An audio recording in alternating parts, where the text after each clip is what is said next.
জানো তো, সপ্তাহের এই একটা দিন যেই দিন খুব হাসি খুশি থাকতে পারি, মন খুলে বাঁচতে পারি। এই আমরা সারাদিন টেনশন করতে থাকি, জীবন নিয়ে কত প্রবলেমস, সেই সব কিছু না এই ডান্স ক্লাসে গিয়ে এক নিমিষে ভুলে যাই। ডান্স ক্লাসে গিয়ে সবার সঙ্গে দেখা হয়, সবার সঙ্গে হাসি খুশি মজার সঙ্গে দিনটা কেটে যায়। জীবনে সবকিছু ফিরে পাওয়া যায়, কিন্তু শখ একবার চলে গেলে আর কোনোদিনও ফিরে পাওয়া যায় না। শখের বয়সে শখ করাটা অত্যন্ত জরুরি।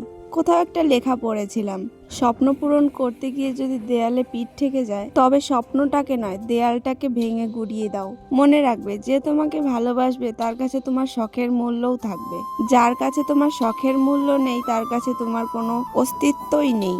দুনিয়ায় এমন এমন মানুষ আছে যারা তোমাকে বলবে যে তুমি আমাকে ভালোবেসে থাকলে অবশ্যই তুমি আমার জন্য এটা ছেড়ে দাও, তুমি এখানে যেও না, ওখানে যেও না, এটা করো না, সেটা করো না।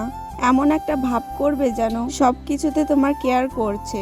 তোমাকে এটা বোঝাবে যে এটা করলে তোমার এটা এটা হতে পারে, এটা এটা খারাপ হবে তোমার সঙ্গে। আর তারা এমন ভাবে বলবে তোমার একদিনের জন্য মনে হবে ও তো আমার ভালোর জন্যই বলছে। আর এটা দুনিয়া সব থেকে বড় স্ক্যামের মধ্যে একটা কথা মাথায় রাখবে, কেউ তোমাকে রিকোয়েস্ট করতে পারে তুমি এটা করো না, ওটা করো না, এটা করলে এটা হতে পারে, এটা তোমাকে শুধু বলতে পারে।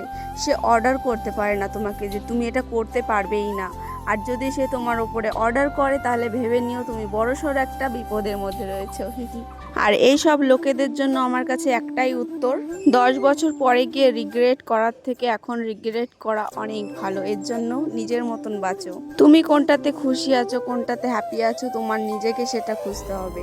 তোমার খুশি থাকার কারণ অন্য কেউ এসে ছিনিয়ে নেবে, এটা কখনো হতে দিও না।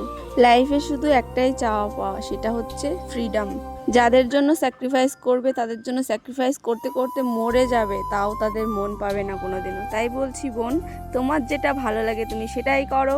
আর হ্যাঁ, তোমার খুশি থাকার কারণটা কি তুমি খুঁজে পেলে? আমাকে অবশ্যই কমেন্ট করে জানিও কিন্তু। তো চলো, আজকের মতন এই পর্যন্তই। দেখা হচ্ছে অন্য কোনো ভিডিওতে। টাটা।